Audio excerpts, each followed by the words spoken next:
Hi everyone, ল্যাদ খেয়ে খেয়ে আমি আমার জীবনটাকে 12টা বাজিয়ে দিয়েছি। তো এমন এক পর্যায়ে চলে গেছি যে বলার কথা না। তো সেই দিন চলে গেছিলাম কিন্তু ধূমকেতু দেখতে। 14-15 দিন হয়ে গেছে, তবুও আমার কোনো পাত্তা নেই ভিডিও ছাড়ার। তো যাই হোক, সেদিন চলে গেছিলাম ধূমকেতু দেখতে।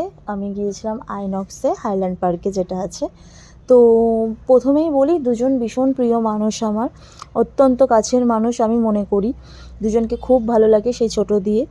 আর চেয়েছিলাম যে ধূমকেতুটা রিলিজ হোক বা ধূমকেতুটা আসুক, বা দুজনের এই যে পরবর্তীকালে যাতে বই করে এরকম। তো এবার আসি মুভির কথাতে।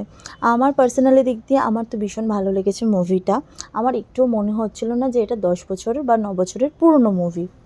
তো প্রথমেই বলি যে মুভিটা লজিক্যালি দিক দিয়ে একটু অগোছালো হতে পারে, কিন্তু পার্ট 2টা আসলে ভীষণ ভালো হয়।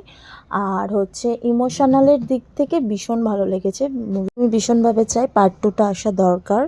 তো চলো, ভিডিওটা এইটুকুই। যদি কারোর ভালো লেগে থাকে অবশ্যই একটা লাইক করো। টাটা।